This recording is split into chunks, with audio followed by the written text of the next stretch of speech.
Lideramos el camino de la opinión pública y buscamos que la cultura del debate alcance consensos y soluciones a los problemas de nuestro país.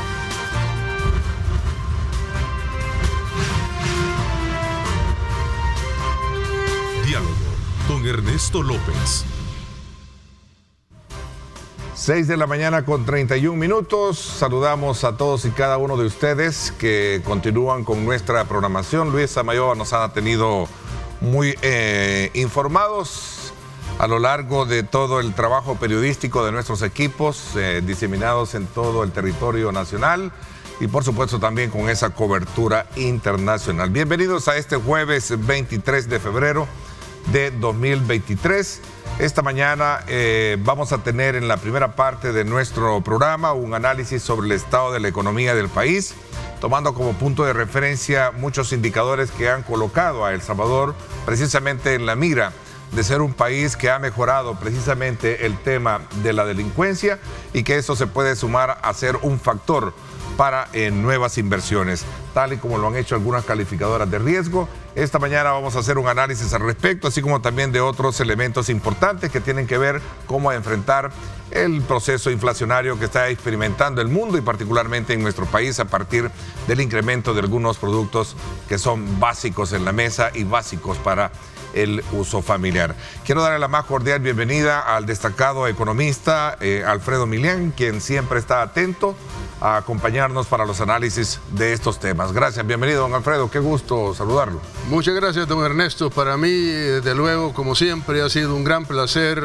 estar con usted comentando los temas de mayor relevancia para mi país y para nuestro país y desde luego su audiencia es muy especial y le tengo mucho aprecio, de manera que para mí es un placer cada vez que me invita a ser partícipe en sus entrevistas. Esta calificadora de riesgo soberano Moody's considera que la reducción de la delincuencia favorecerá la inversión privada y de alguna manera apalancará precisamente el crecimiento económico pese a esos nuborrones que se ven en el horizonte financiero internacional. No, ciertamente, pero yo creo que lo más importante, Ernesto, es el cambio.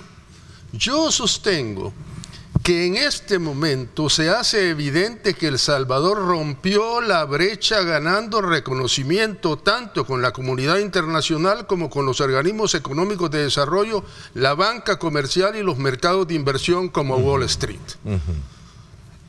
Tenemos un cambio. El mundo y El Salvador se mueve en dos escenarios. El escenario interno ¿sí? y el escenario externo, por supuesto. Entonces, en este caso, nosotros estamos batallando desde luego con las calificadoras de riesgo que se han empecinado constantemente en dar una visión negativa. Pero ahora viene un cambio. ¿Por qué se da un cambio? Las agencias calificadoras han continuado negando el progresivo desempeño de la economía salvadoreña, como Moody's, manteniendo la baja calificación de CAA3, aún cuando la cambia de negativo a positivo.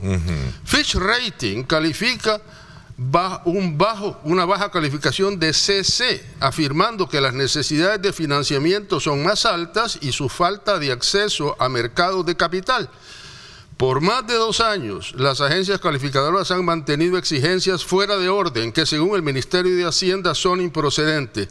Pero sin duda la tendencia negativa de las calificaciones están prontas a cambiar, ya que las declaraciones del vicepresidente del grupo de riesgo, Jaime Rauche, de Moody's, este 21 de febrero, dadas a la revista Bloomberg, dice que existe en El Salvador una evidencia de que el crimen ha disminuido, lo que alimentará a las empresas a impulsar inversión. El clima sobre la lucha que las autoridades han emprendido en contra de las pandillas impulsará la inversión y el crecimiento económico del país, ya que el principal problema económico de El Salvador es la falta de inversión. Eso, sin duda, el señor Rauche a la revista Bloomberg especializada en tema económico.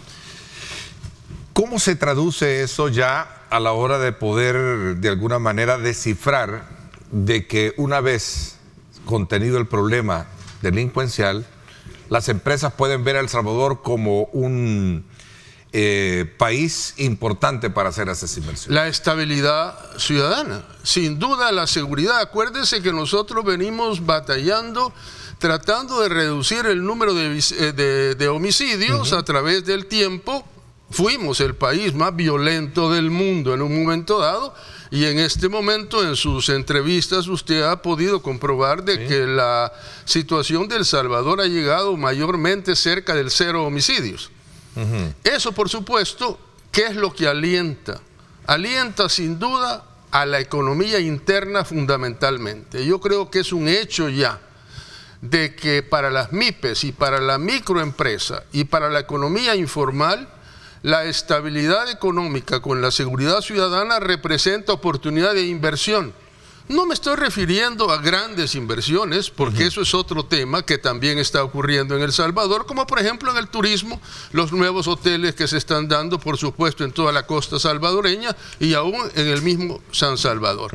Es decir, que esa estabilidad es lo que motiva a cualquier pequeño empresario a poner un negocio, ya que no tiene que pagar renta, ya que tiene la mayor seguridad con sus hijos y desde el punto de vista de la estabilidad también en el sistema educativo. De manera que eso es lo que representa un clima, digo ya, un clima de estabilidad ciudadana. Don Alfredo, si este era el talón de Aquiles, o sea, la parte más frágil para obtener un desarrollo de país, ¿qué había pasado? ¿Por qué no se le había puesto el énfasis pertinente para resolver esa parte medular, socialmente hablando, ese flagelo social, y poder hablar ya en este entorno? Porque esta calificadora Moody's anteriormente nos calificaba muy mal. Muy mal. Cuando la deuda estaba diciendo de que, que íbamos a caer en impago. En impago. Es decir, ahora lo que pasa es que ahora, ¿sabe qué? ¿Quién lo dice? Lo dice Nueva York. Ya no son los funcionarios de las empresas calificadoras en Centroamérica. Acuérdese que hay una pirámide de poder. Y cuando El Salvador gana en Wall Street una posición primaria desde el punto de vista de aceptación, eso cambia completamente. O sea, Wall Street ahora lo está viendo desde otro. Por supuesto que sí. Wall Street lo está viendo con una forma muy positiva. Y justamente Moody's ha sido importante. Entonces usted va a ver que estas calificaciones van a tender a cambiar pronto. Entonces, ahora, el telón de Aquiles que usted me dice, ciertamente, porque nosotros hemos ido desarrollando un nuevo modelo de seguridad ciudadana, que ahora es conocido en el mundo entero. Desde el punto de vista de homicidios, El Salvador en Centroamérica es el que tiene el nivel de homicidios más bajo. Costa Rica es mucho, mucho más alto. Y luego, países como Guatemala y Honduras están imitando el modelo salvadoreño. Y otros países en el mundo también lo están viendo muy favorablemente.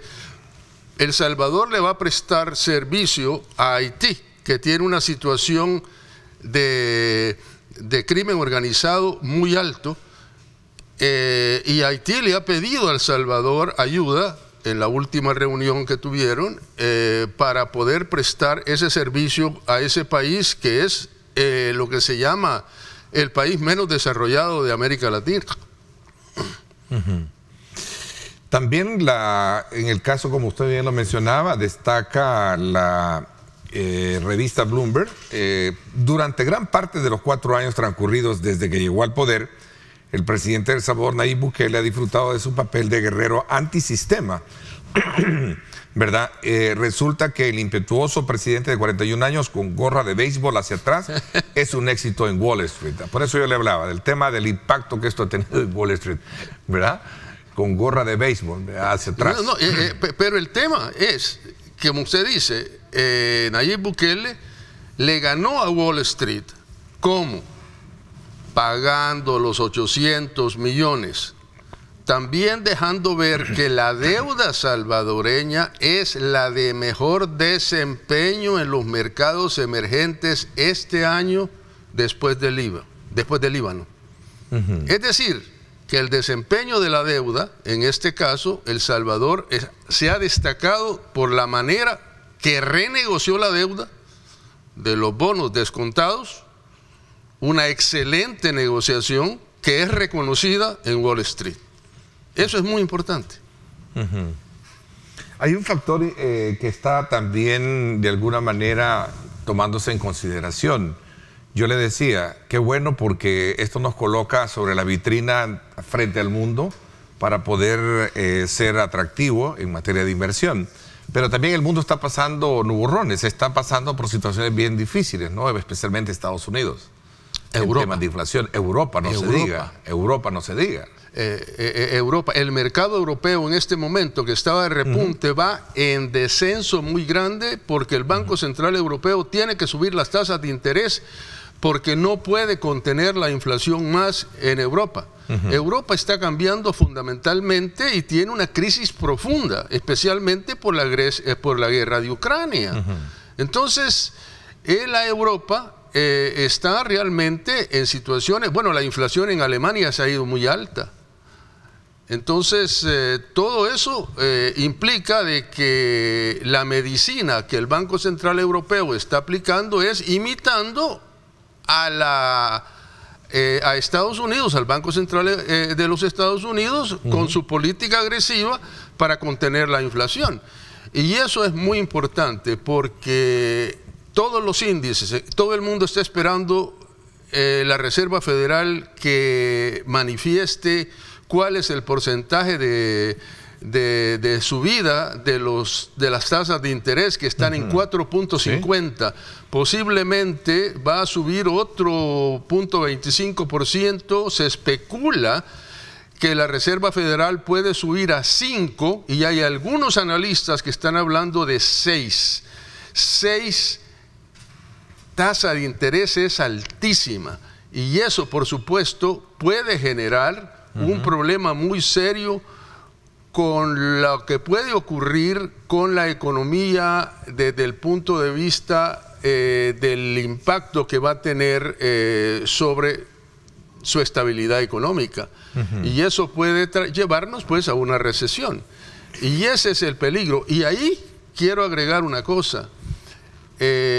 Porque acabamos de tener al Fondo Monetario Internacional, a la última misión. ¿Sí? Aquí tengo realmente los dos informes que tuvimos el año pasado y este año, y todavía me sorprende que el Fondo Monetario sigue con las mismas políticas de un año anterior, haciendo énfasis en algunos temas que realmente no necesariamente son consistentes con lo que está pasando en la economía mundial. Está tirando un 4.1% cuando el mundo le está diciendo que va a subir arriba de esa cantidad. Entonces, el Fondo Monetario también tiene otra situación en contra de El Salvador por el tema del Bitcoin. Pero es muy inconsistente desde el punto de vista que en un momento dado nos dice que los riesgos no se han materializado hasta el momento. Exactamente. Según planteaba un artículo que, por cierto, que no se han materializado por las encuestas y lo demás. Pero luego pretende hacer recomendaciones que está especulando sobre que si va a crecer o no va a crecer el Bitcoin. ¿Cuál va a ser esa situación futura? Nadie tiene la bola de cristal, mucho menos el fondo. Y eso es una equivocación muy grande, porque eso quiere decir que el fondo lo que está haciendo es siguiendo la tendencia de los bancos internacionales, que lo que quieren es contener y regular y controlar los activos Bitcoin y los criptos, porque son incontrolables, y ellos consideran de que la existencia de esta moneda, es decir, de los criptos, pueden generar un problema sobre la estabilidad monetaria y también sobre lo que es el dinero fiat. Reconozcamos que la nueva tecnología nos está llevando a un punto en que el dinero que nosotros conocemos tiende a desaparecer. Entonces, un sistema, bueno, el Bitcoin en este momento ya subió a 24.9%, tuvo un bajo de 15.9% y lleva una tendencia ascendente. ¿Por qué los activos, este tipo de activos cripto, están creciendo en valor? Por una sola razón, porque se están volviendo en el mercado refugio a las inversiones.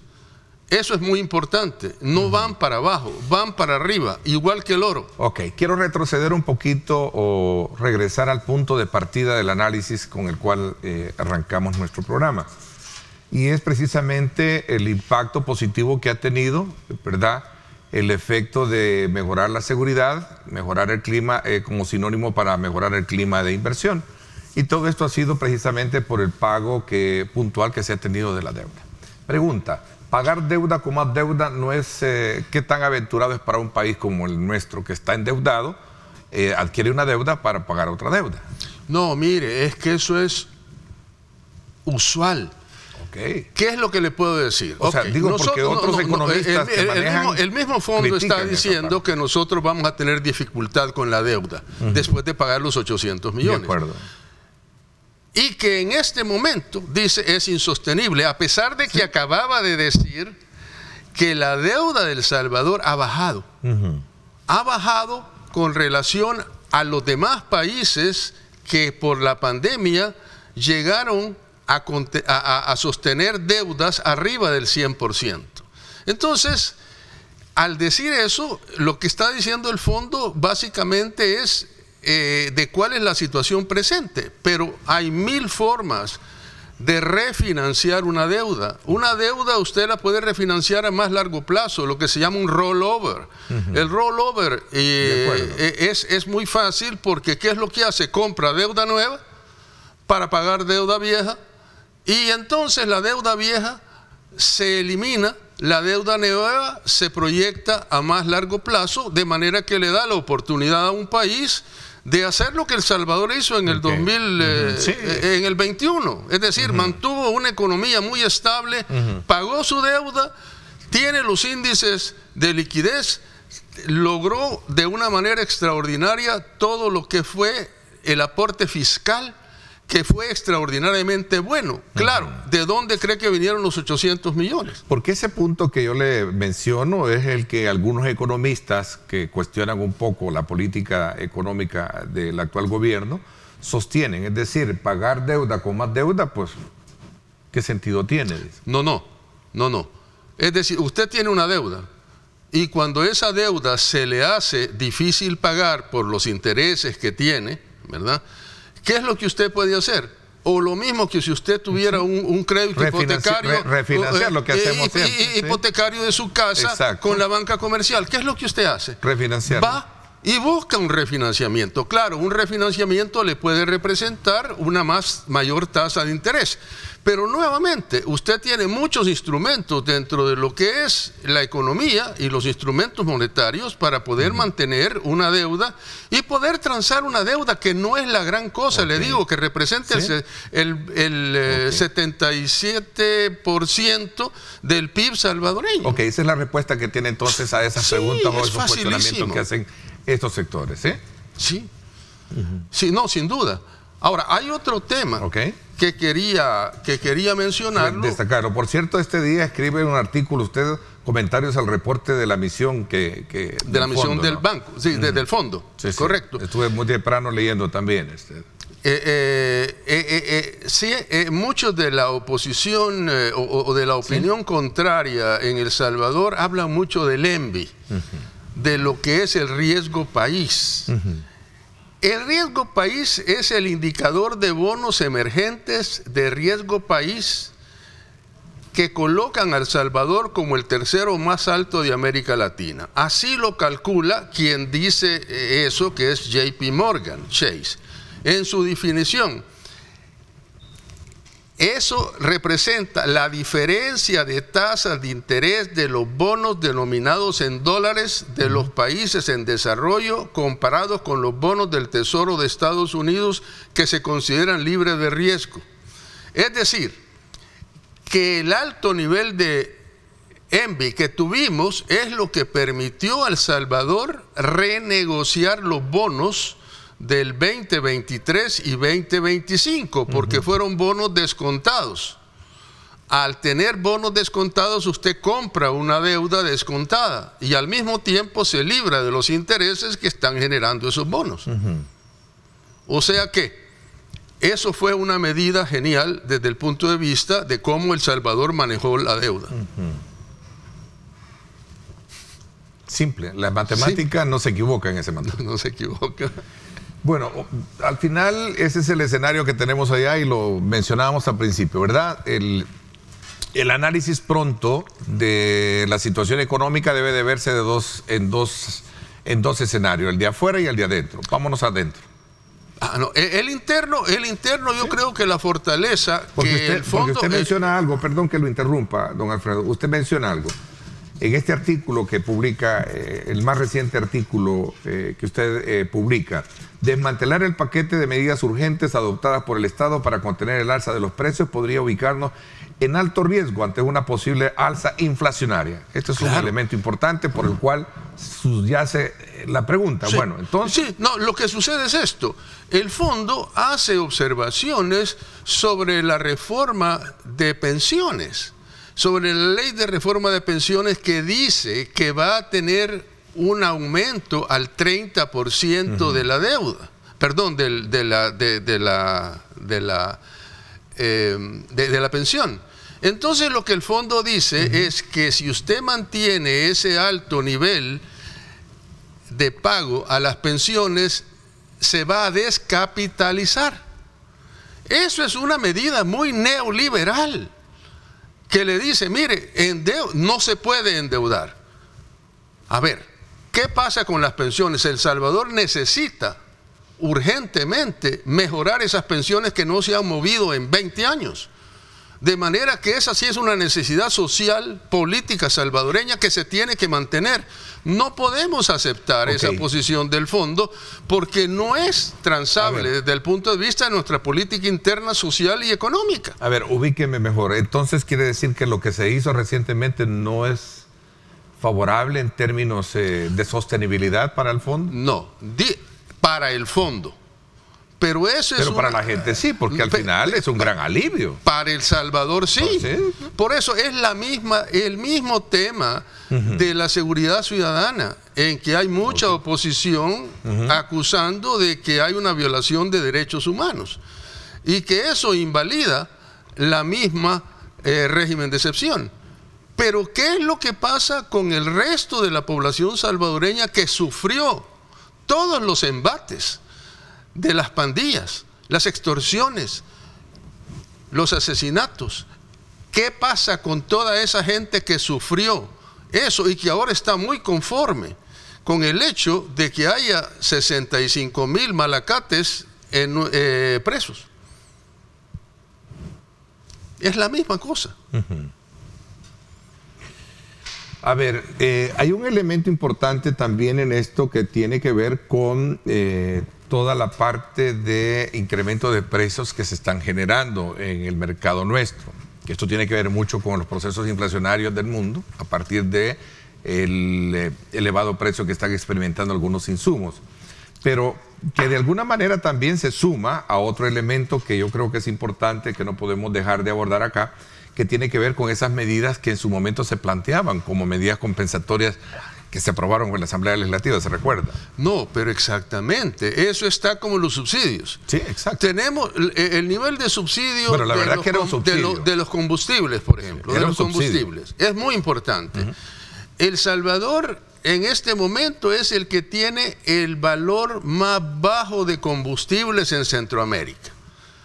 Una de las razones de que eso es así es porque El Salvador tiene un subsidio focalizado sobre el tema del diésel, el gas natural y la gasolina.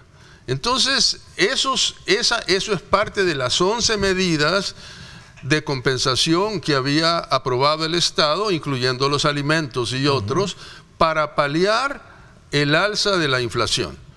Eso, por supuesto, es un paquete muy importante que El Salvador tiene en este momento y no lo puede desactivar, porque es muy importante que mantengamos eso. De lo contrario, la canasta básica se nos va para arriba. ¿qué hacemos? Ese es el tema más importante. A ver, aquí me preguntan que si esta situación en la cual se toma en consideración el Bitcoin como una moneda que fue una apuesta muy estratégica que hizo el gobierno y no ha tenido digamos, el efecto esperado, ¿qué puede pasar, dice un televidente acá, con los proyectos que se habían proyectado?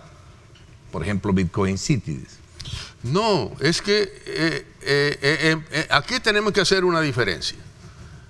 Los criptoactivos que incluye el Bitcoin a nivel mundial, esa es la razón de por qué ahora el Bitcoin vale 24.9. Sí, ¿Okay? Y de por qué ha subido 23.800 y pico, 24, pongamos, redondémoslo. Pero eso es el nivel del Bitcoin a nivel mundial. Otra cosa es el mercado nacional. El Salvador ha adoptado una moneda cripto con la cual está trabajando, lo cual se proyecta positivamente, pero que no ha tenido totalmente el uso y la utilización y la familiarización de lo que es el Bitcoin en el mercado nacional y en el mercado mundial. Entonces, eso es un proceso un poco más lento, y esa es la razón por la que el fondo dice, los riesgos del Bitcoin no se han materializado hasta el momento, debido al limitado uso del Bitcoin, como lo sugieren los datos de encuestas y remesas. Lo dice con claridad, El Salvador todavía no ha madurado el mercado del Bitcoin. Eso no quiere decir de que es una moneda, es una medida adecuada. Ok. En resumen, para pasar a la otra etapa, ¿no? En resumen de esta primera etapa de conversación que hemos sostenido, es muy positivo para poder llegar a tener los resultados de nuevas inversiones.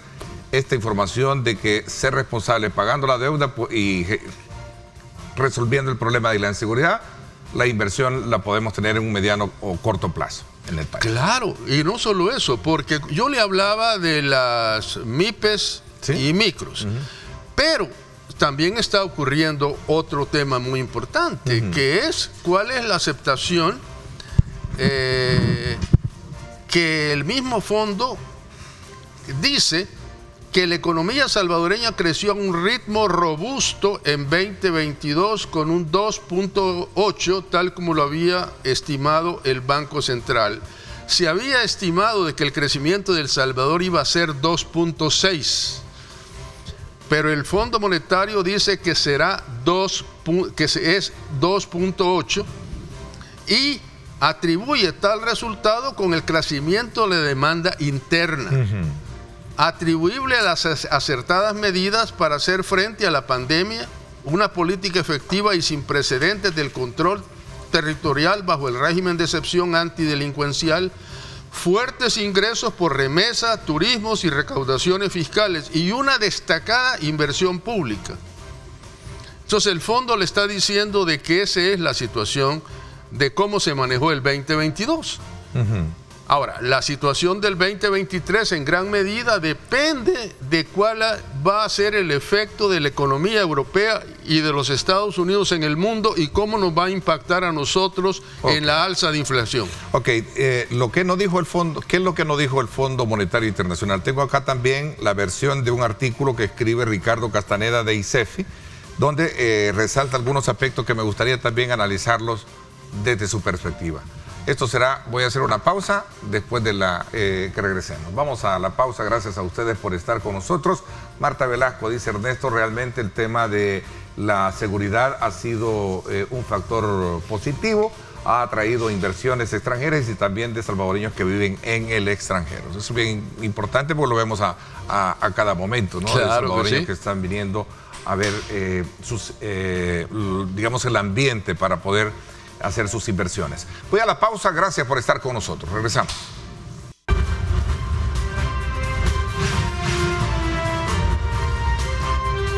Diálogo con Ernesto López.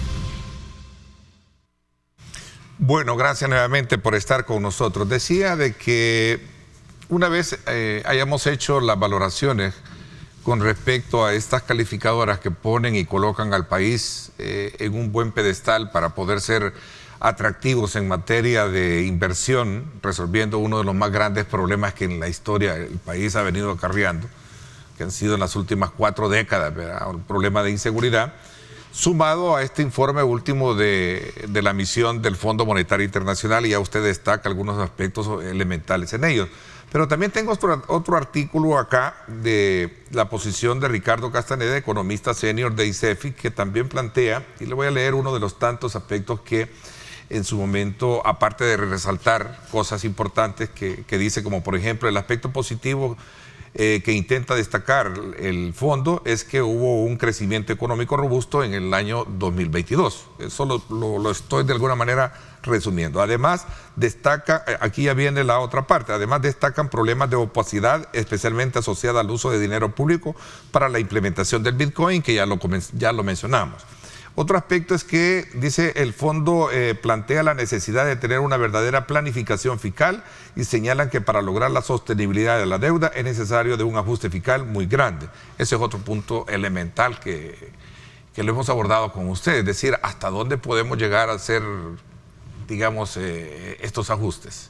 No, aunque la política fiscal del gobierno ha sido fuerte. Hace poco lanzaron la tercera etapa. No, yo creo, ¿verdad?, que es claro que el gobierno ha tomado medidas específicas. Sí. La última ley con respecto a la evasión de impuestos, evasión, es sumamente importante. Y el no pago de contrabando. Definitivamente hay medidas muy claras sobre una mejora en eso. Y luego el otro tema también, que mucha gente no se da cuenta, es lo que representa la deuda flotante del gobierno. Eso van a ser 1.698.8 millones en letes este año. ¿Qué es lo que pasa? Eso es como la gaveta principal que tiene el gobierno. El gobierno va a poder manejar 1.698 millones de dólares en deuda a través de los documentos de deuda, que son los letes. Eso es normal.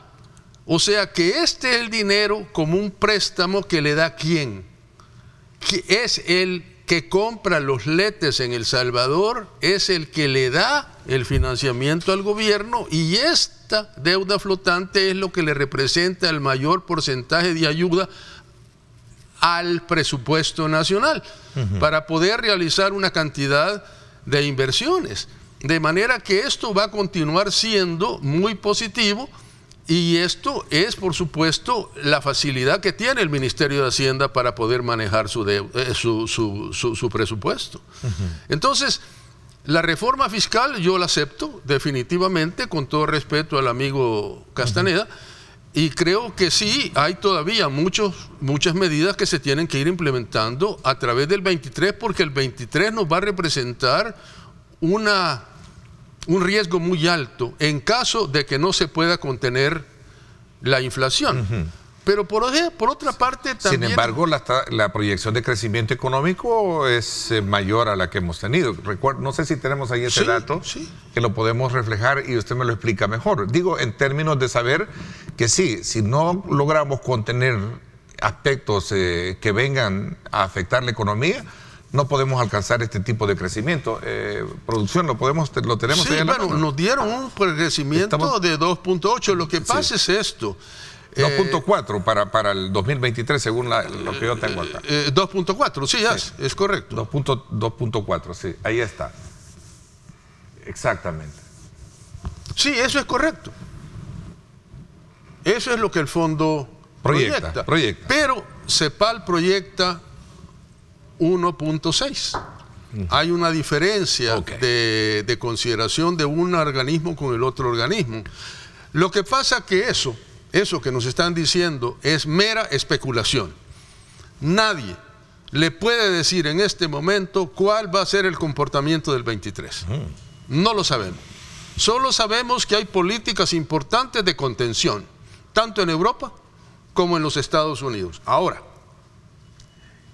sin embargo, de tener éxito las medidas de la Reserva Federal, esperamos que el impacto sea menor y podamos lograr una estabilización con medidas internas como la recaudación fiscal, el nivel de remesas, la renegociación de deuda, la mejora de los términos de intercambio, las exportaciones y servicios y una reforma arancelaria de mejorar las importaciones, de reducir las importaciones.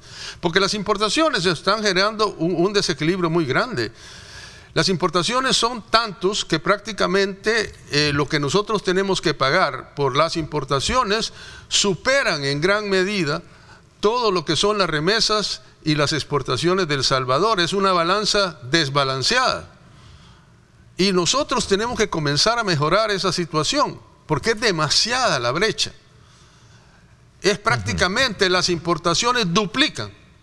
Las importaciones duplican todo lo que son las exportaciones y las remesas juntas. Entonces, quiere decir que estamos gastando demasiado. Hay un exceso. Y por eso yo siempre he dicho que es necesario hacer una reforma arancelaria, especialmente si vamos a firmar un tratado de libre comercio con China. Con China, ¿no? Entonces, pero todo esto va a ocurrir en el 23. Pero lo que yo le estoy diciendo es pura especulación. Okay. Y lo que la dice la Reserva Federal de que va a controlar la inflación es especulación. No sabemos hasta qué punto esas medidas y los europeos van a ser capaces de contenerla. Este informe del Fondo Monetario Internacional utiliza un lenguaje diplomático para decir lo que está mal.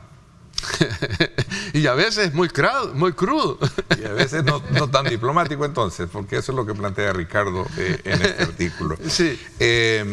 Bueno, aquí me preguntan también un televidente, y gracias por estar participando. Nos encanta interactuar con nuestro público en la medida que estos son mensajes que lleven contenido de respeto y por supuesto también sin deslegitimar a quienes nos acompañan acá en el programa, que es desde luego, como siempre lo he dicho, una tribuna en la que participan diferentes personas con pensamientos, ¿no? Así es que desde ya, pues, bienvenidos a aquellas preguntas.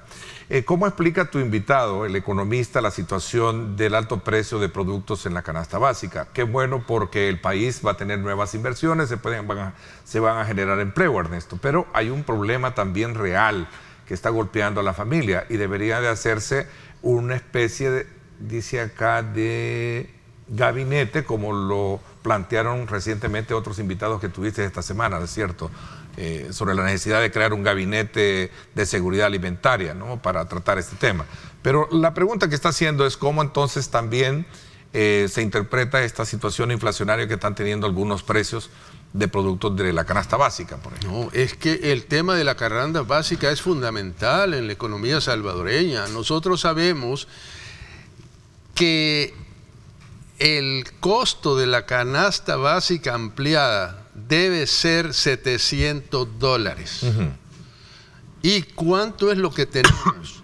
Nosotros lo que tuvimos fue un aumento en el salario mínimo de más del 20% que nos llevó a, ¿cuánto fue? No recuerdo, pero fue un nivel bastante bajo de lo que es la canasta básica que tenemos ampliada en este momento, de manera que nosotros no cumplimos con los requisitos de la canasta básica y va a ser castigada sin duda a medida de que la inflación aumente. Eso lo único que puede compensar es precisamente las inversiones, las exportaciones, los servicios, cómo El Salvador va a tener más ingreso de su producto. Y eso es lo que representa la perspectiva para el 2023. De manera que yo estoy de acuerdo con la persona de que la parte clave en El Salvador es la canasta básica porque es la que impacta en la sociedad. Tengo también otra pregunta acá que plantea, ¿qué facilidades cree usted puede darle? Yo vivo en el extranjero, Ernesto, ¿y qué facilidades le puede dar El Salvador para que nosotros no tengamos que pasar con demasiada burocracia y poder hacer nuestras inversiones? Soy un salvadoreño con 40 años en el extranjero. Qué bueno. No, lo que yo le digo al señor es que hay muchos salvadoreños del exterior que ya están en edad de retiro, que están regresando a su país. Y estos hermanos lejanos que han venido a El Salvador es lo que están haciendo las nuevas inversiones. De hecho, en el turismo y en los servicios, no son los extranjeros europeos y de los Estados Unidos y canadienses, sino que la mayor parte del turismo de El Salvador son los mismos salvadoreños. Es un turismo étnico realmente que nos está alimentando en este momento, y usted ve las cifras de turismo, son altísimas. O sea, el turismo sigue siendo la bandera propicia de inversión. Claro. Es el petróleo nuestro. Claro, sí, claro. Perdóneme un poco el comparativo. El petróleo, digo, es la parte... El recurso importante. Definitivamente estoy de acuerdo.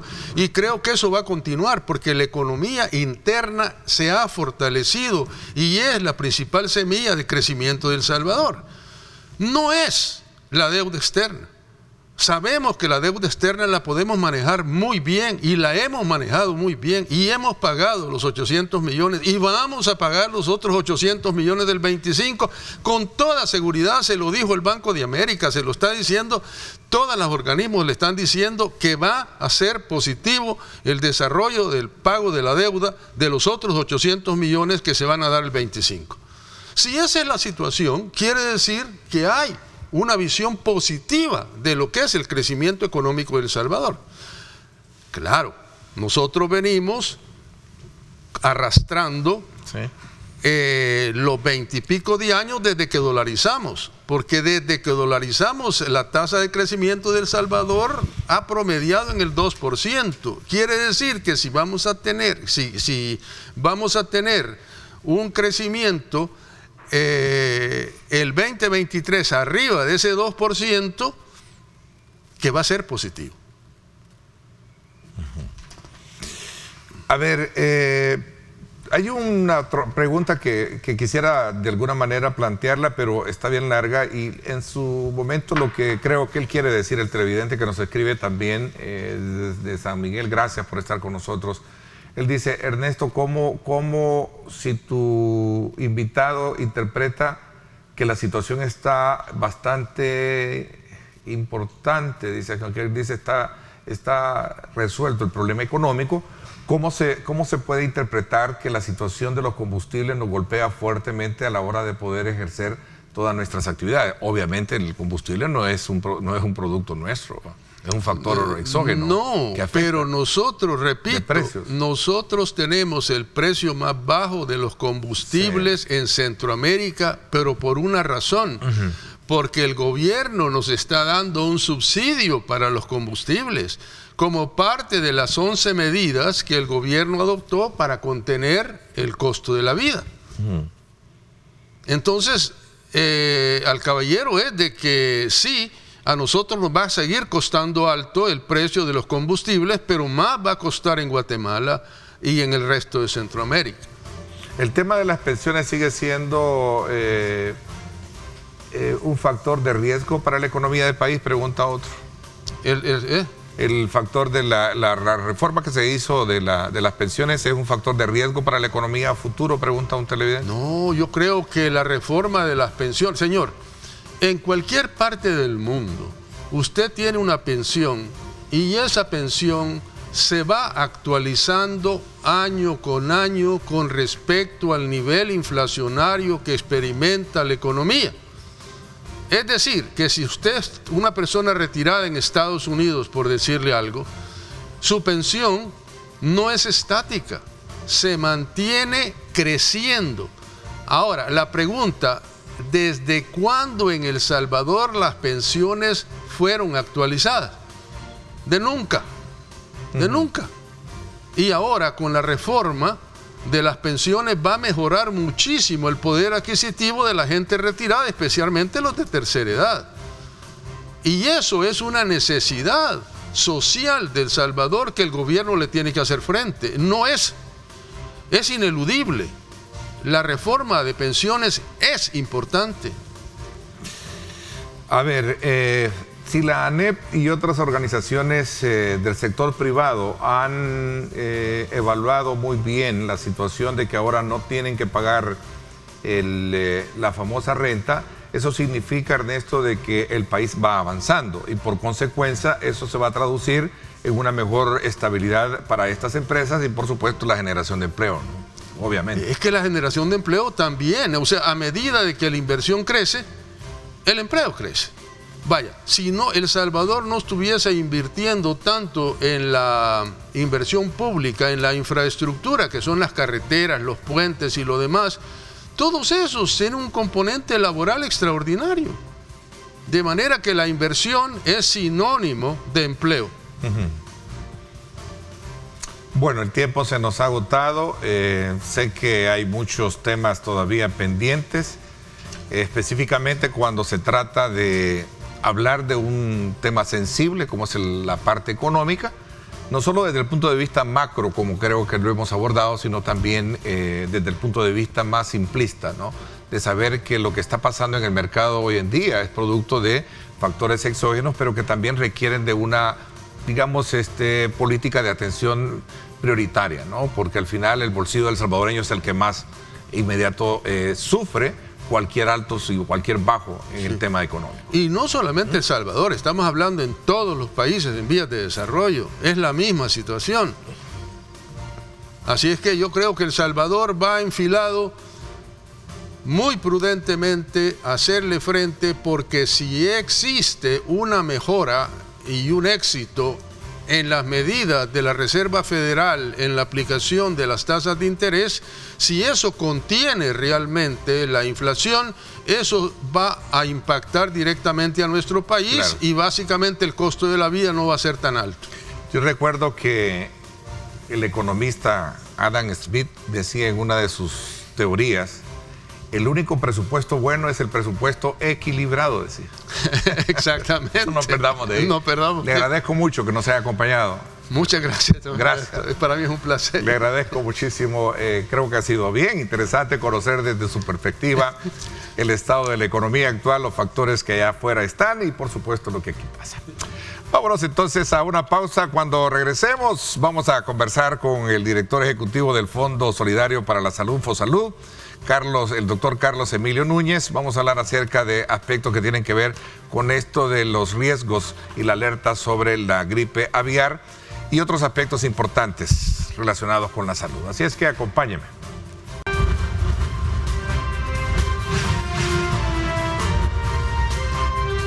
Diálogo con Ernesto López.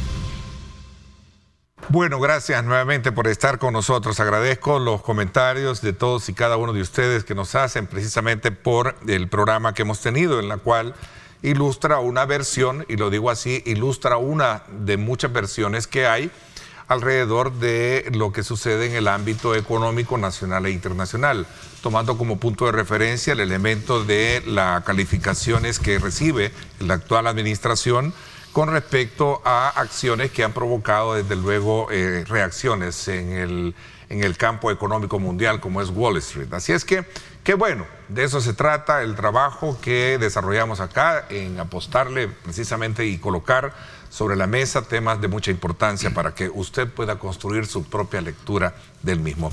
Vamos de inmediato a conocer aspectos importantes también relacionados con la salud. Le doy la más cordial bienvenida al director ejecutivo de FOSALUD, al doctor Carlos Emilio Núñez. Gracias, bienvenido, doctor. ¿Cómo está? Muy buenos días, Ernesto, y muy contento de dirigirme siempre a la población y agradecer siempre por el espacio que nos brindan. No, gracias. Doctor, ¿cuál es el estado actual acerca de esta alerta por el riesgo de gripe aviar en el país? Es bien importante mencionarle a la población que hoy por hoy, este día, estamos con 0 casos. Eso no significa que la población debe tener miedo, al contrario, porque ellos saben, nosotros como país sabemos que contamos con un sistema de salud bastante robusto, en el cual nunca nos quedamos con los brazos cruzados. Estamos constantemente viendo factores epidemiológicos a nivel internacional, y por ende nosotros siempre estamos alertas. Y lo hemos demostrado constantemente con enfermedades como el COVID, como la fiebre símica. Entonces, igual ahora es el caso. Se han dado casos, es cierto, y es bien conocedor que a nivel de Latinoamérica hay casos de la gripe aviar, pero en nuestro país no. Quiero decirle a la población que nosotros como sistema de salud siempre estamos alerta, y en ese caso se cuenta con 8 centros centinelas en los cuales están preparados con todo el protocolo que es necesario, como se han hecho con otras enfermedades a nivel internacional. Acuérdense que esta es una enfermedad zoonótica en la cual la enfermedad es a través de las aves migratorias, y esto en el país hoy por hoy no tenemos ningún caso. Ok. Doctor, hay muchas preguntas alrededor, muchas dudas alrededor de cómo cualquier persona puede contagiarse. Por comer huevo, por comer carne de pollo, no se puede contagiar, entiendo, ¿no? ¿Cuál es, digamos, el factor clave para determinar si una persona puede estar expuesta a esto? Entiendo que son otros factores, ¿no? Sí, lo que pasa es de que son enfermedades, como bien se menciona, de aves infectadas, aves de corral infectadas. Entonces, si obviamente una ave produce un huevo, sí puede haber un contagio. Lo que pasa es que puede ser por contacto de nariz, por secreciones, a nivel de boca, por inhalación. De un animal infectado. De un animal infectado, de un ave de corral infectado, ¿verdad? No es que vaya a ser de persona a persona, sino que es específicamente de un ave, y obviamente esta produce síntomas, y es a lo que quiero llegar, que la gente debe estar preparada. Obviamente nosotros en nuestras aduanas, todas las 2 aduanas que tenemos, estamos con gente especializada, más los 8 centros centinelas que tenemos, sobre cualquier síntoma raro que nosotros veamos, y entre los cuales obviamente está la fiebre, la tos y la infección ocular, que es la característica de esta enfermedad, y a nivel, ya si progresa más, una neumonía grave, ¿verdad? Que obviamente no es una zoonosis que puede ser letal, pero sin embargo puede ser contagiosa. ¿Cuál es la diferencia? Pregunta acá alguien que nos escribe en Facebook, donde pasan inmediatamente, o son más inmediatos los mensajes, entre lo que sería una neumonía y un proceso aviar, dice, de gripe aviar. Siempre hay que tener en cuenta que estas son virosis, y las infecciones de neumonía también pueden ser bacterianas. Entonces, obviamente se hacen estudios cuando una persona que tiene estos síntomas. Obviamente si lo detectamos, se aísla y se hacen los estudios pertinentes para detectar que sí es una enfermedad aviar o una neumonía bacteriana. Que dicho sea de paso, obviamente siempre en el país contamos con neumonías, ¿verdad? A pesar de que tenemos una vacunación bastante robusta y oportuna, siempre hay casos aislados de neumonías en el país. Preguntan acá también si el que Guatemala haya registrado casos importantes y haya mantenido una alerta fuerte, al hablar de aves migratorias no estamos tan expuestos si lo tenemos a la vuelta, pregunta un televidente. Sí, no, eso es importante decir que obviamente estar vecinos a un país que ya tiene casos no significa que no pueden haber. A ver, pero también hay alerta acá. Entiendo que no estamos de brazos cruzados, como decimos. Por eso le digo, nosotros previamente al conocer que un país vecino ya tiene un caso sobre gripe aviar, se alerta, se pone una alerta a nivel nacional, en todo el sistema de salud y a nivel de gobierno también, obviamente. Y ya nosotros se toman los protocolos internacionales de qué hacer, qué medidas hacer.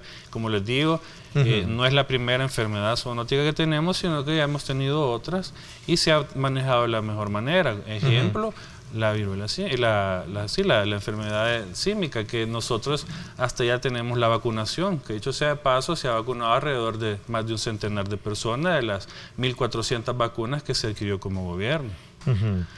Doctor, ¿es mortal? No. Si no se trata a tiempo o... Obviamente, si usted deja pasar el tiempo y deja que la fiebre avance o que las secreciones avancen, puede llegar a una neumonía. Gripe lo puede matar. Exacto. O sea, hay que tratarse a tiempo. Sí, es necesario, obviamente, ¿Hay un tamizaje en particular para esto? Es decir, ¿hay un examen? Hay exámenes exclusivos para el tratamiento y para detectar la enfermedad. Por eso, obviamente, si una persona tiene algún síntoma, lo importante es acudir a un centro de salud. Acuérdense que tenemos 3 niveles de atención. en el cual en el primero hay más de 700 unidades de salud en todo el país. Hay hospitales especializados y hospitales de segundo nivel también, con lo cual puede llegar a consultar. Bueno, creo, aquí hay muchas preguntas, pero redundan un poco en lo que ya hablamos, ¿no? Sí. Hay un estado de alerta, hay una, digamos, una especie de atención de parte de las autoridades para evitar esto. Las formas de contagio ya la hablamos, en fin, creo que nos queda claro realmente cuál es el estado actual de esta, ¿no? La población salvadoreña quiero que de verdad tenga la satisfacción que por ahorita no hay un caso, pero no estamos con los brazos cruzados, estamos atentos, no día a día, sino que hora con hora, sin dormir, 24 horas, 7 días a la semana, en conocimiento a nivel epidemiológico, a nivel nacional, sobre qué puede estar pasando, sobre si hay algún síntoma. Hay médicos, hay técnicos que no descansan en el hecho de saber que cualquier persona puede dar con algún síntoma similar y hacerle el estudio adecuado, pertinente, para descartar que sea gripe aviar. Ok. Doctor, cuéntenos un poco cuál es el papel, el rol que jugó la comisión que participó, el equipo que participó de Fosalud en la misión de apoyo y rescate en Turquía. Creo que es importante que hablemos de esto cuando regresemos. Okay. Voy a hacer una pausa, son las 7:31. También tenemos información de tráfico cuando regresemos.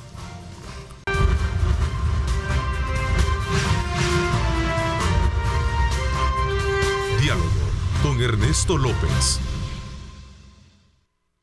Bien, gracias por estar con nosotros. Antes de continuar con nuestra conversación esta mañana con el director ejecutivo de Fosalud, quiero mostrarles cómo está el tráfico en una de las principales e importantes puntos de encuentro para conectar con 4 arterias de mucha frecuencia de vehículos, como es El Salvador del mundo. Mire qué bien, a esta hora 7:34. Prácticamente tenemos aliviado el tráfico que conecta hacia lo que sería la avenida Manuel Enrique Araujo. Allá al fondo, en la parte superior de su pantalla, puede ver también la Alameda Roosevelt y la conexión al Paseo General Escalón. Así está el tráfico a esta hora, por si usted piensa desplazarse por esta zona. Vámonos entonces a otro sector. En la ya acostumbrada avenida Jerusalén, pues obviamente es una carga vehicular fuerte, pero también vemos que a vuelta de ruedas el tráfico pues está en movimiento. Así es que tome en consideración esta fuerte carga vehicular, busque vías alternas, si es que las existen, pero recuerde que en los últimos días hemos tenido un disparate con respecto al tema de los congestionamientos y realmente pues hay que buscar elevar, digamos, una discusión de esta naturaleza para buscarle las soluciones pertinentes a esta situación que yo creo que enferma muchísimo. Hablando de salud mental, esta semana hablábamos de cómo impacta esta situación, doctor. Sí, entramos ya un poco, quizás no estaba en nuestra agenda, pero el tema de la Fosalud tiene programas de atención en temas de salud mental. Sí, nosotros contamos con un equipo muy preparado de psiquiatras y psicólogos, en el cual no solo atendemos pacientes con adicciones, sino que también tratamos salud mental.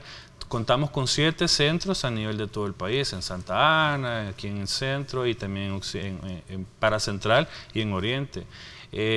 Con el hecho de que la salud mental es un punto bien importante en nuestro país y no tenemos que hacerlo a un lado. Al contrario, nosotros como instituciones, como gobierno a nivel nacional, estamos pensando y apuntándole a la salud mental y eso va con más auge porque sí es importante por todas estas situaciones que pasan a nivel no solo nacional e internacional, que la gente puede llegar a padecer de estrés, a ansiedad y cualquier situación puede contar con la ayuda de Fosalud. Bueno, doctor, cuéntanos cuál ha sido la experiencia que se ha tenido con la, digamos, presencia también de un equipo de Fosalud en esas tareas de rescate y atención a víctimas del terremoto en Turquía. Bueno, eso para terminar de dar la respuesta, quiero dar como una reseña de cómo se formó este equipo USAAR hace más o menos 2 años y medio. Es importante decirle a la población que tenemos un presidente y que tenemos un gobierno que previamente siempre está adelante de lo que puede pasar. Entonces se nos encomendó a nivel de gobierno hacer un grupo en el cual obviamente estamos en un país que puede ocurrir cualquier siniestro, cualquier terremoto en cualquier momento. Obviamente se preparó porque no se tenía un grupo así como el USAAR antes y se hizo a nivel interinstitucional. Entonces se tomó a bien Fosalud porque como nosotros también formamos parte del sistema de emergencias, se conjuntó un grupo, se preparó por muchos meses y se graduó. Entonces lo teníamos ahí. Ese grupo siempre estuvo desde el 2021 hasta la fecha a esperas de cualquier siniestro, a esperas de que pudiéramos también mandarlo a nivel internacional, porque es bien importante mencionar que este gobierno, a diferencia de los pasados, que no éramos como que mandábamos contingentes a guerra, sino que mandamos gente a ayudar, preparadas para eso, para atender pacientes en cualquier evento, llámese terremotos, tsunamis, etc. Entonces, desafortunadamente pasó esto en Turquía y se nos llamó a nivel de los que están en este grupo, llámese bomberos, protección civil y Fosalud, que era necesario brindar el apoyo a un país amigo como era Turquía, que de verdad, si nosotros vemos, hay historia de que no había habido un terremoto así en mucho tiempo, no solo ahí, sino que en todo el mundo. Y era necesario apoyar. Entonces cuando se nos dio el llamado, obviamente aceptamos y con toda la fuerza dijimos que sí. Se preparó, se hizo una logística de un par de días para no llegar solo con ayuda, sino que llegar con, aparte, ayuda humanitaria, ayuda médica, ayuda de alimentos, con todo el grupo, y se hizo un buen contingente de más de 100 personas. Dentro de esos estaban 11 compañeros de Fosalud. 11 compañeros, sí. Entre médicos y... Médicos, enfermeras y técnicos, de los cuales obviamente ya estaban preparados. Hablando ya de su pregunta como Fosalud, mis compañeros, 11 personas, también incluimos dentro de ellos de los que andan en las unidades móviles, que son de las 5 unidades que tenemos en todo el país. Entonces, se van allá a Turquía y obviamente se atendieron más de 132 personas.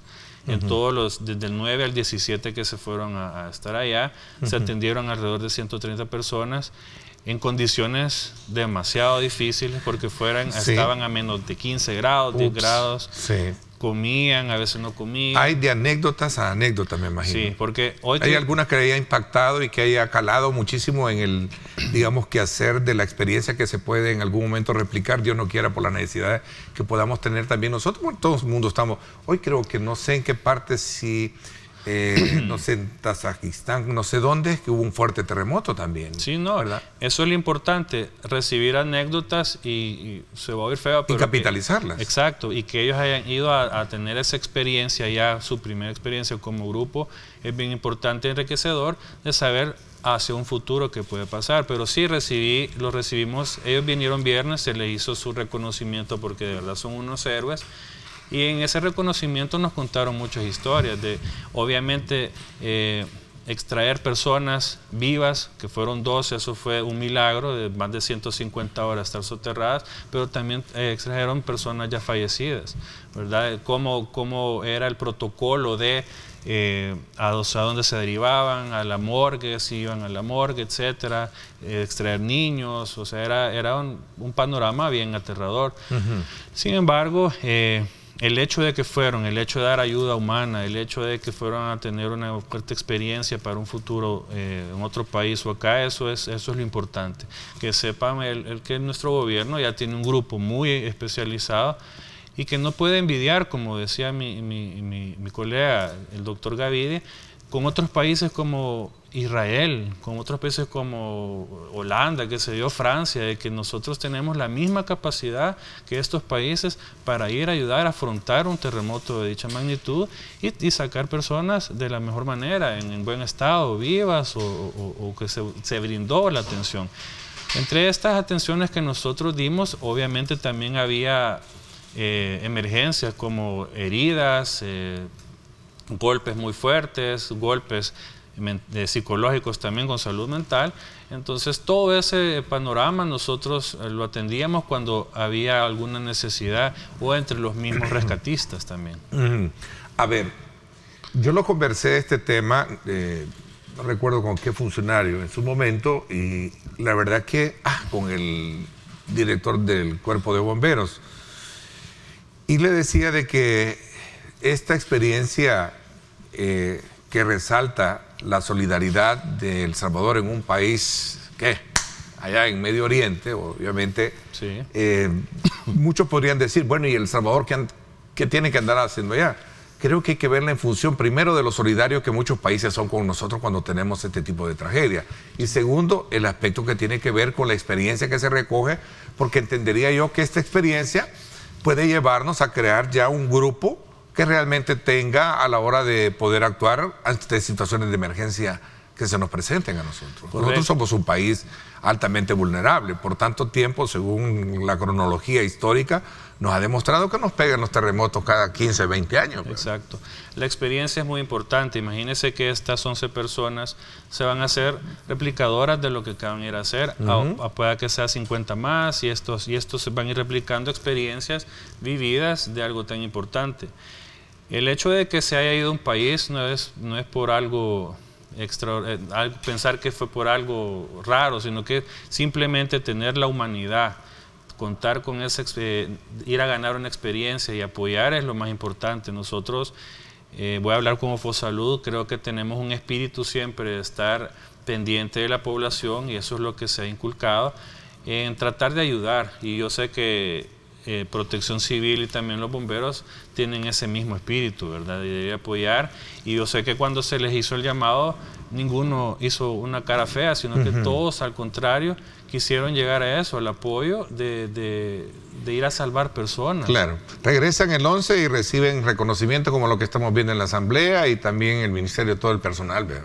Sí, fue el 17, ellos regresaron el 17 y realmente el día que nosotros, ese mismo día, nuestros ministros llegaron a hacer recibimiento también allá al aeropuerto y obviamente se les ha hecho unos recibimientos de manera como unos héroes de parte de Fosalud y igual la Asamblea, pues porque no es fácil, cualquiera puede pensar, van a ir a Turquía, pero de verdad que iba a platicar con ellos, me he dado la manera y la cuenta de cómo ellos sufrieron estando allá. El frío, como les decía, uno puede estar en un frío 1, 2, 3 días, pero ya pasar más de 10 días en condiciones así no es fácil.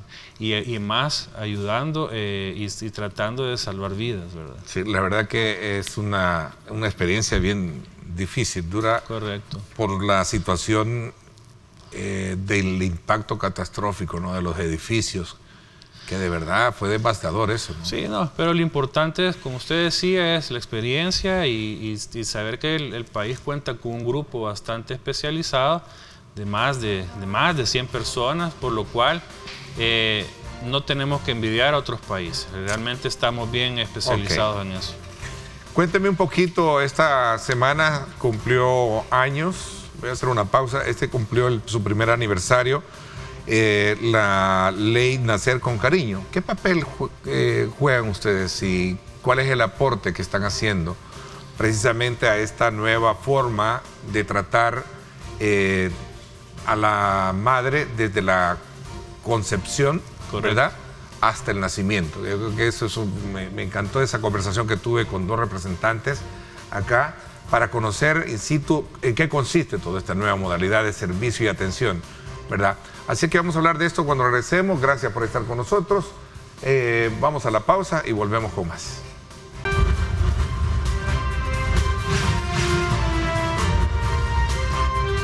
Diálogo con Ernesto López. Bueno, gracias nuevamente por estar con nosotros a esta hora de la mañana. ¿Cuál es el aporte que ha tenido o el papel que ha jugado Fosalud en este primer año en la que se ha implementado la ley Nacer con Cariño? Específicamente nosotros tenemos los centros de espera materna a nivel nacional, en el cual contamos con 23 centros de espera materna. Previamente a esto quiero mencionar de que Para el país esto es un gran paso, es un gran avance. Saber que ya ha pasado un año de reducciones de muertes maternas, en el cual antes no se tomó a bien este punto, y yo sé que nuestra primera dama tuvo a bien pensarlo, y que de verdad felicito esa iniciativa, porque ahora todas nuestras madres embarazadas pueden llegar a los 3 niveles de atención y a los centros de espera materna y tener la confianza y la certeza que van a ser tratadas con amor, van a ser tratadas dignamente, desde como es la concepción, como bien se mencionaba, hasta posterior al parto, el puerperio y mucho más, cuando ya van a crecer. Por eso esa es otra de las fases de crecer juntos, de saber que se le va a brindar en las 3 fases. Primero, nacer con cariño, crecer juntos y amor convertido en alimento, para que toda la población, desde el año pasado hacia el futuro, tenga una dignidad completa, y que sepa que todos los recién nacidos, toda nuestra nueva generación va a venir con esa palabra, amor, sinceramente, que es lo que lo que se visualizó y lo que se tiene que hacer. ¿Qué contrasta de los años anteriores a la actualidad? Previamente, antes había irrespeto, antes realmente no se trataba con dignidad a las mujeres embarazadas. Obviamente había muchas muertes maternas, y eso todo el mundo lo sabe. Ahora no, esto va cambiando drásticamente con estas 3 leyes, y eso es lo importante. Ahora el acompañante puede estar con la mami. Y casi por lo general siempre se tenía como modalidad en el sector privado. Exacto, aislado. Ahora está a la par, ahora se trata con dignidad, se trata con cariño. Previamente en nuestro centro ya... Se cambia el lenguaje también, exacto, ¿verdad? Incluso... Exacto, ahora cada mujer embarazada que llega ya enfáticamente a la pregunta a FOSalud, nosotros estamos con 23 centros. Entonces, siempre trato de darle importancia a nuestros centros de espera materna, porque son específicamente en lugares donde no hay un establecimiento de salud cercano. Entonces, previamente, imagínese tenga de 20 o 10, 20, 30 semanas y está próxima a dar a luz y siente algo extraño en su embarazo, siente que rompió fuentes, siente que se le ha subido la presión, puede desplazarse a estos centros de espera materna. Nosotros le damos estimulación temprana al llegar al lugar, porque tenemos licenciadas especializadas materno-infantiles, se le da toda la consejería prenatal, se le da alimentación, se le da todas las adecuaciones en el lugar, con aire acondicionado, las camas, todos los lugares. El lugar está bien amplio y bien acogedor para que la madre se sienta plenamente feliz. Obviamente se examina, se hace una evaluación para decidir si se le deja en el centro de espera materna, siempre se le da la consejería, la estimulación, etcétera, o se deriva hacia un hospital más cercano. O sea, es un cambio de patrones fuertemente arraigados a lo largo de la historia, que han venido a cambiar con esta nueva ley, ¿no? Obviamente ha sido un giro de 180 grados, exactamente. La preparación del personal ha sido también elemental en esto. Exacto, obviamente se tiene que capacitar a todo el personal. Tiene que ser un personal idóneo y que tenga la certeza y que tenga la idea de que va a ir a apoyar específicamente con una nueva idea hacia las madres, ¿verdad? Que tiene que pensar sobre el niño que van a nacer, sobre la bendición que va a ser y lo que tiene que traer hacia la población, sobre todo eso. Obviamente, por eso son 3 leyes. La primera es esa, la segunda ya cuando el niño ya nació, obviamente todo lo que se tiene que preparar para que nazca y esté en un ambiente cálido, esté en un ambiente acogedor, en familia. Y obviamente el tercer componente, que es la lactancia materna, que eso también como FOSalud lo promovemos a nivel interinstitucional en el sistema integrado, porque es importante la lactancia materna.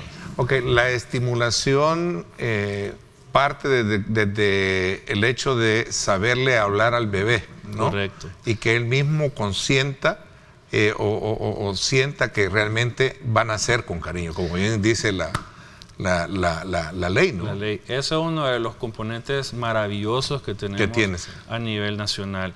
El hecho de que la madre tenga ese contacto, y la madre y el padre tengan ese contacto con el bebé, es importante. El hecho de ponerles música, el hecho de tenemos unos aparatos que se pone la mamá en el oído y se lo pone en la barriguita y que le habla, que le canta el papá. Sí. Eso es lo importante y la idea básica de cómo el niño ya va reconociendo las voces de sus padres.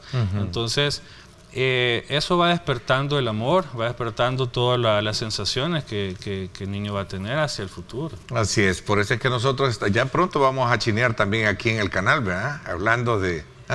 Ya pronto vamos a chinear nosotros y por eso es que nosotros mimamos muchísimo y cuidamos ahí a Larisa. Felicidades, aprovechando que ya viene arriba mi gente, ¿verdad? Correcto. Doctor, la infraestructura también ha sido adecuada, ¿no? Para poder facilitar todo este ambiente del cual estamos hablando con la ley. Sí, eso es a nivel de todas las áreas, a nivel de centros de espera materna, a nivel de hospitales, ¿verdad? Tenemos nosotros esa idea de que el ambiente debe ser propicio para las madres, de que se sientan cómodas, que se sientan acogedoras. Una de las cosas importantes también que a nivel de todas las instituciones del país, nosotros tenemos nuestros centros de extracción de leche materna y aparte en este sentido, ejemplo en Fosalud, nosotros tenemos un área donde la madre si ha dado a luz, si está puérpera y ha pasado su dieta, como le dicen, puede llegar en todos los lugares a sacarse su leche y darle lactancia al niño, ¿verdad? Entonces, eso es bien importante mencionar, de que se trata de cubrir todas las aristas para que una madre en el país esté cómoda, ¿verdad? Que no haya una excusa en la cual no se pueda alimentar a su hijo, no puede darle una educación importante en el hecho de crecer juntos, y tampoco de que no hay una excusa en la cual no pueda ir a visitar un centro de espera materna en primera instancia, una unidad de salud, un hospital de segundo nivel, ni mucho menos al tercer nivel. Tiene toda la oportunidad. Y esta ley primaria va concatenada con dos más, ¿verdad? Que es la ley Crecer Juntos y Amor Convertido en Alimentos. Sí, todo un proceso de... ¿Hasta qué edad completo eso? Hasta los 12 años. 12 años, ¿verdad? Que siempre nosotros se cataloga eso, ¿verdad? Que debe de... y es que esto es básico, eso es importante mencionar y de lógica de que si todo va bien, desde que es concebido un niño hasta que ya pasa la niñez, todo va a ir creciendo bien y todo un país va a ir cambiando la mentalidad, y eso es lo que se tiene como visión, cambiar la mentalidad de todo un país. Qué bueno que nos haya actualizado también con relación al trabajo que viene desarrollando Fosalud en estas áreas, su participación en las tareas de rescate en Turquía y también su rol en esta importante ley que, como hemos hablado, pues es el inicio de un ambiente diferente, acogedor para esa nueva criatura, ¿no? Que viene al mundo. Doctor, como siempre, un gusto conversar con usted. Gracias por habernos acompañado.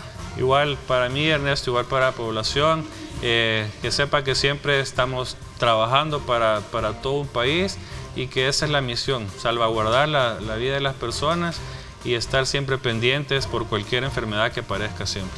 Bueno, gracias entonces a todos y cada uno de ustedes. Arriba, mi gente, ya está listo todo su talento. El borrego está ya ilustrando sus zapatos porque quiere salir bien, ¿verdad? Con todo, ¿verdad? Sus mocasines, ¿verdad? Así es que desde ya quédese con nosotros porque hay un derroche de alegría y entretenimiento a lo largo de las próximas horas. Gracias por mi parte, esto es todo por hoy. Pásenla bien y como siempre recuerden lo más importante, amar a Dios sobre todas las cosas. Lideramos el camino de la opinión pública y buscamos que la cultura del debate alcance consensos y soluciones a los problemas de nuestro país.